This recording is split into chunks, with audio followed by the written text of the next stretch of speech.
Bali 1, 2, 3, 4, 5, 6, 7, 8, 9, 10, 11. 11 na pispan ang meron po ito. Pero halos ganito lang siya kalalaki.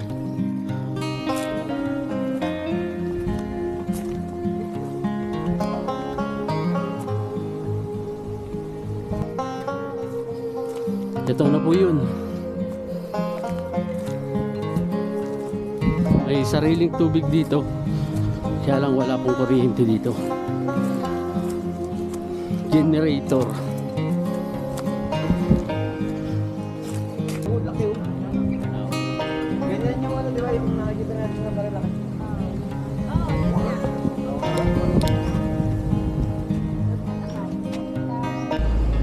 Yan po ang papunta ng Barangay Maunlad, Real Quezon. Boundaryhan kasi ito eh. Kaya nakalagay dun sa UP Landran, ano eh, Laguna Quezon. Laguna Quezon Landran.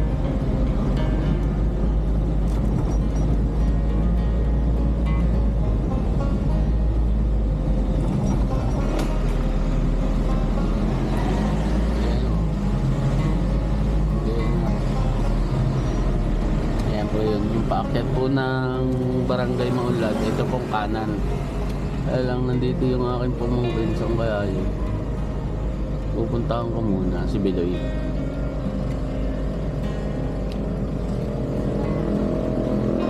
Ito yung paakyat.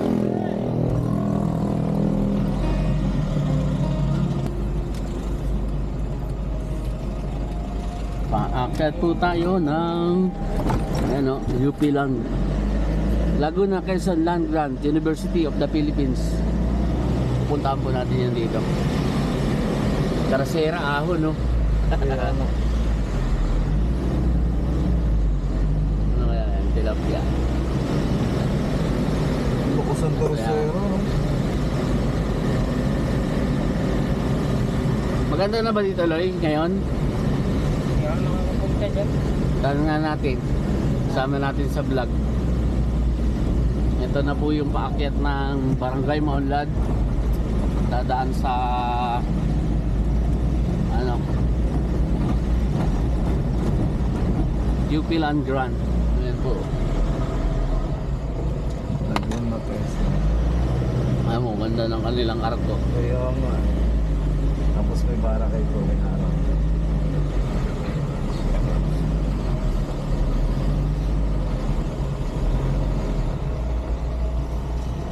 Kaya alat.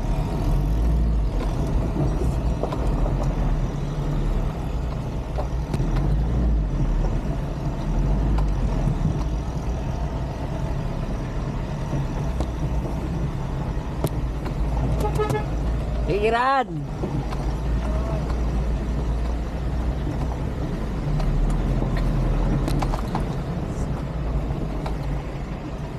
Tingnan nga natin, Loy. Tara, baba tayo. Dito na ba yan? Oo, yun. Tingnan lang natin yung ano. Hindi yung magandang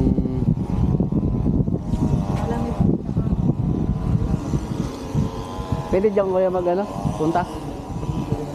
Tara, tingnan natin.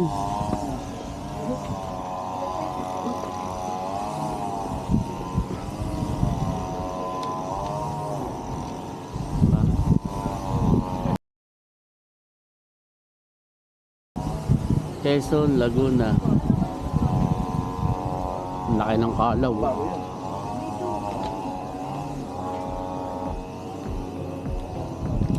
Ito po yung dinidevelop ng UP. Kasi mayroong mga nirerentahan. May mga parentahan.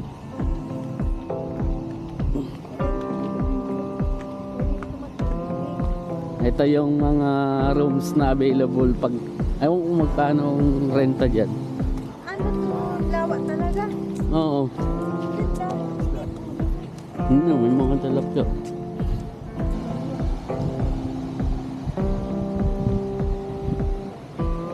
Pagka may mga estudyante napunta na dito yung sa Los Baños na papaanahonan nila. Nagagamit na. Mm.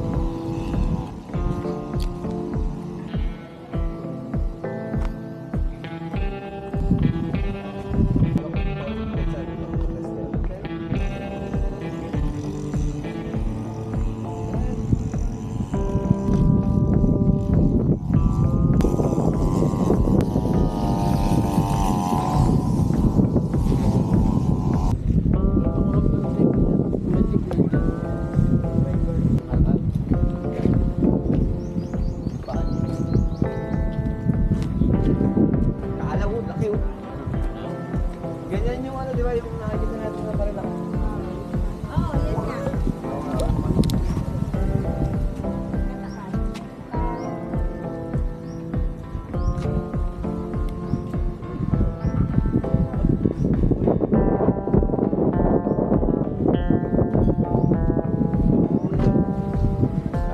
Thank you. Salamat.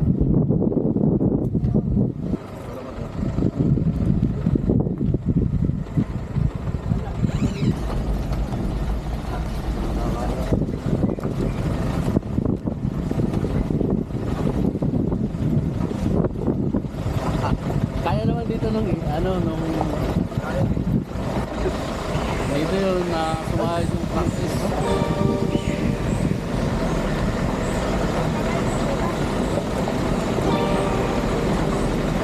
Ganda po. Parang drive eh. Trasero lang yan.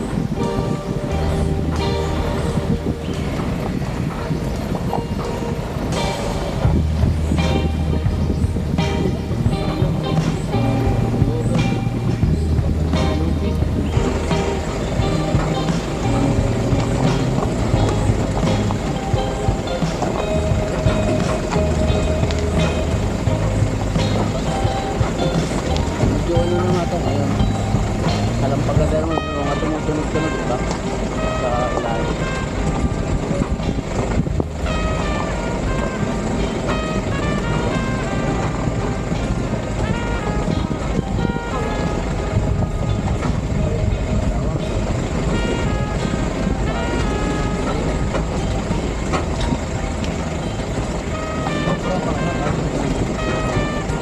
So, pinapatak mo ng kapitan na. Ayun, wala. Wala ng oras sa ano.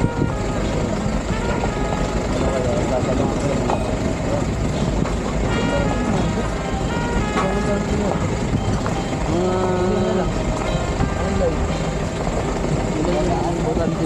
Yung mga nasa labas, yan yun lang.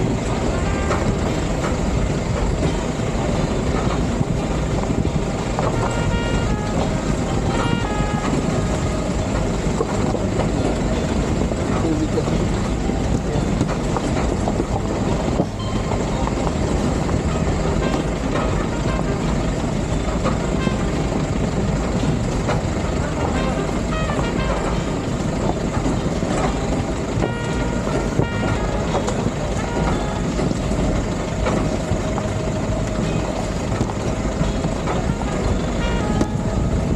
Lalaki ng mga ngayon.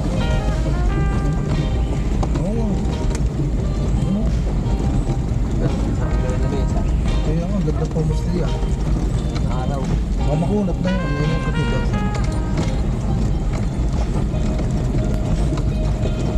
Magutulong sa kama yung nanay.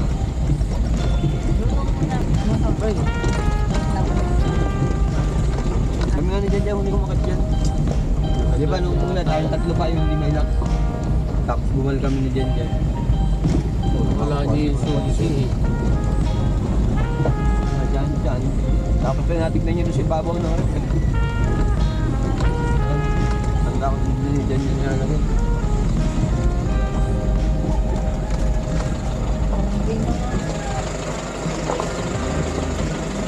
Ano yan? Generator. Wala dito ang ano. Tuwing alas 6 hanggang alas 10.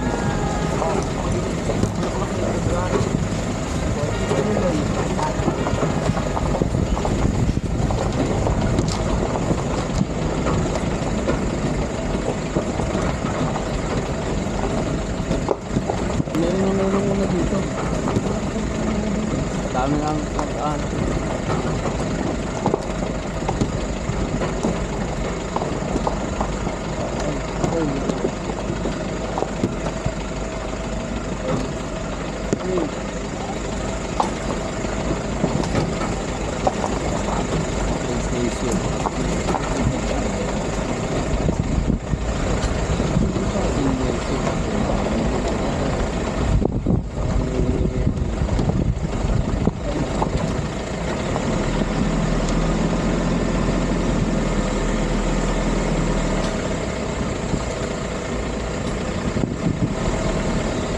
Ikot din to. Mamaya pag gano'n na lang tayo.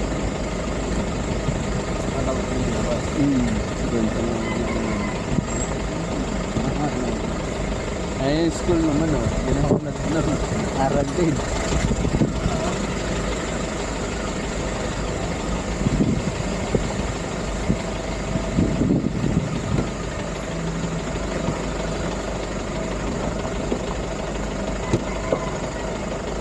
Walang tao. May lang. Dito tayo dadaan.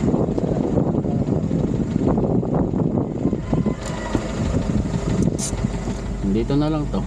Lalakad na tayo? Dito po ako nag-elementary. Yan. Ito yung una at huling school. Yan pa rin. Hindi pa rin nadadagdagan. School ng Barangay Maunlad. Ito yung mga may-ari ng pupuntahan naming property. Itong mga pipi. Dalawang pipi to eh.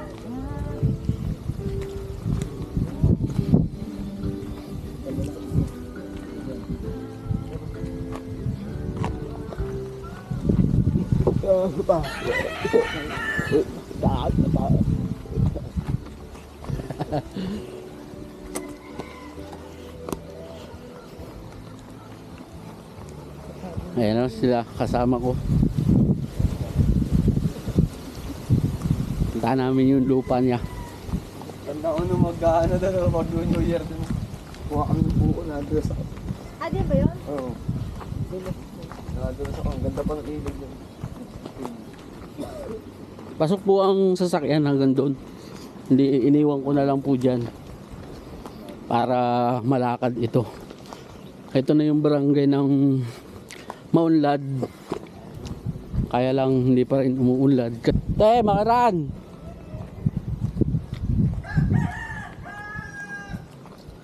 Ang baliti yun. Baliti. Yan po ang baliti.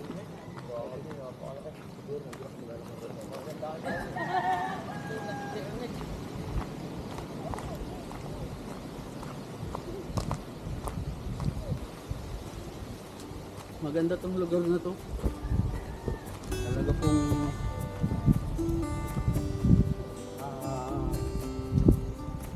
maliwalas tayo. Ay, una.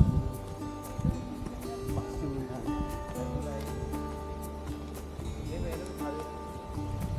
So, ano pa po dito? Ayos ang lahat. Dito yung mga bahay.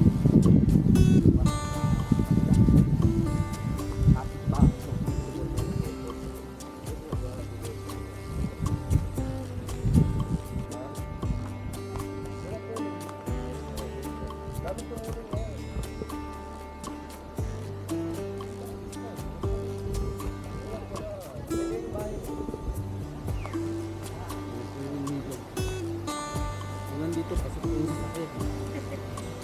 Dati po ang laki nitong ilog na to eh.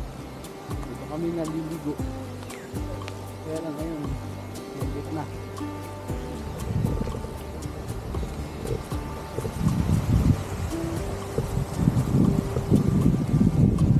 Yung kabila na yun po yung aking po. Mamaya po punta.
Ito na po yun.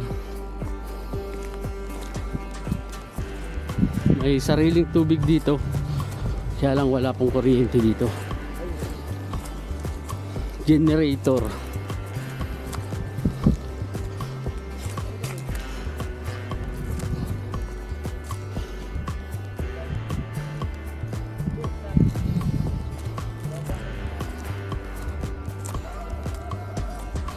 Marami pong pispan dito.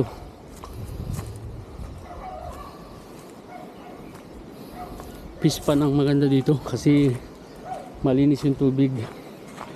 Ito na po siya. Tinataniman nila dati ito ng pinya. Hanggang doon po yan sa ibabaw na to. Nasa mga 3 hectares. More or less. Baka nga po hihigit pa. Puno ng mga niyog.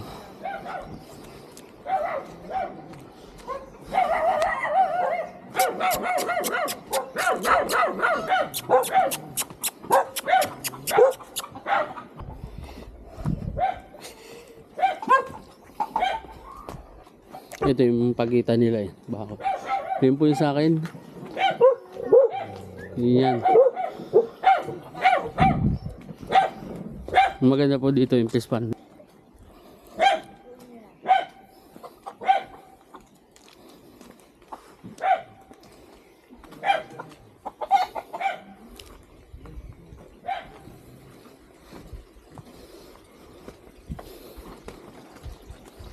Sarili pong tubig yan, no?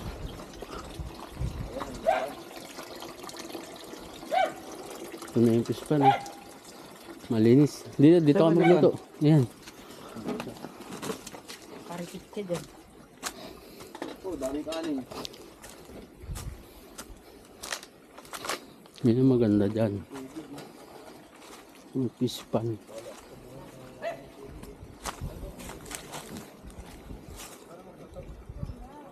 Dami pong tilapia.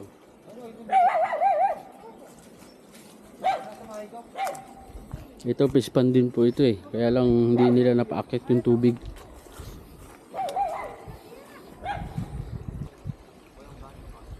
Ito po yung lupa na gusto nang i-dispose nung may-ari nito for more than 40 years na sila. Kasi po ito yung lugar na bata pa po ako ay ito na talaga yung kanilang farm. Ang may-ari lang po nito ay mga pipi. Gusto na nilang umuwi ng Bicol. Pinuntahan po ako nung kapatid kasi yan sila ay 8. Lahat po halos ay pipi. Bali dalawa lang yung nakakapagsalita ng tuwid. Isang babae, isang lalaki. Pero wala po yun dito. Nasa Bicol. Pinuntahan ako last December. Gusto nilang ibigay sa akin to. Gusto nila ako yung makabili nito. Ako yung mag-maintain uli. At ako yung kumuha sa kanila. Ano naman, meron ako doon. Meron na mamaya pupuntahan ko. Meron po akong kubo doon, rest house. Ganon din. Yun nga lang, wala pa siyang titulo. Ngayon, ito pong dalawang pipi na nandito ngayon, wala tong asawa, walang anak. Binata parehas. Yan, wala silang kamag-anak na halos kami na po. Malapit na sa amin po ito eh. Itong magkapatid, pati yung pamilya po nila kasi nung unang-una po yung tatay nila ang kaibigan nung aking parents, mga taga Bicol. Tapos nung namatay yung magulang nila, parang kami yung pinakamalapit na kamag-anak nila. Yung isang kapatid na nakakapagsalita ng tuwid, kinausap ako. Gusto niya makuha na yung dalawa niyang kapatid dito at maiuwi sa Bicol.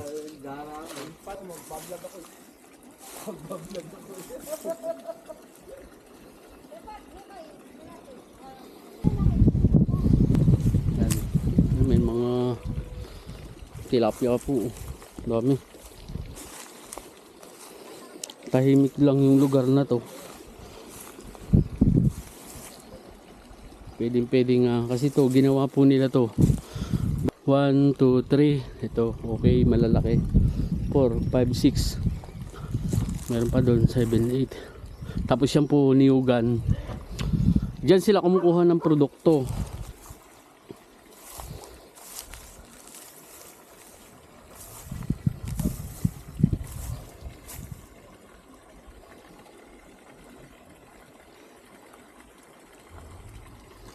Dito po yung tubig malinis.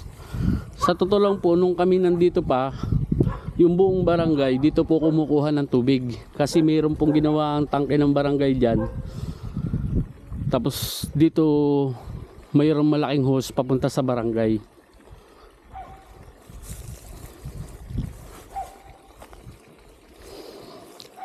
So lahat po nung nasa barangay dito kumukuha ng tubig. Hanggang ngayon dito pa rin sila nakuha. Yung tilapia.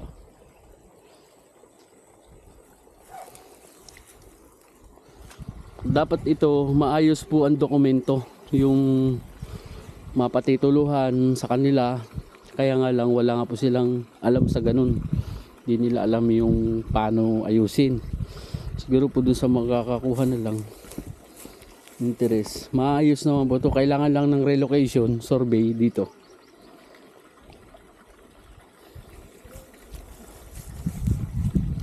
Para makuha yung eksaktong sukat.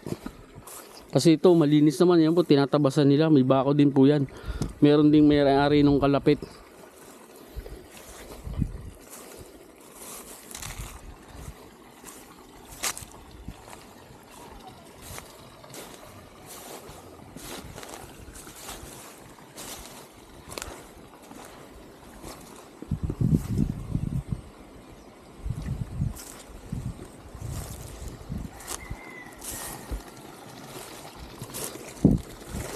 Wala po silang puhunan para magkaroon ng yung magkaroon ng magandang fish pond na pang maintain po sa dito sa isda pakain. Yan po yung asola, may mga maliliit po dyan, yung asola tsaka duckweed.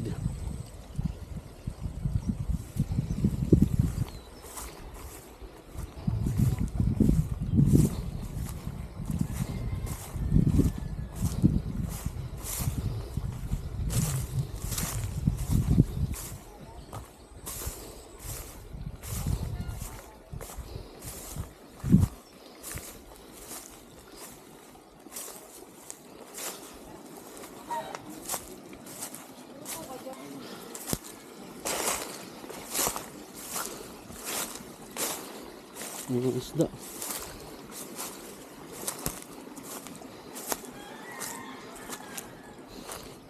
Yun.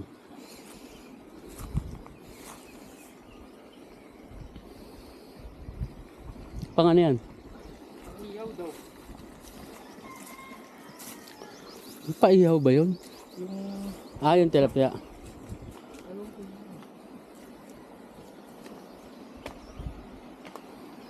Tignan po muna. Salamat.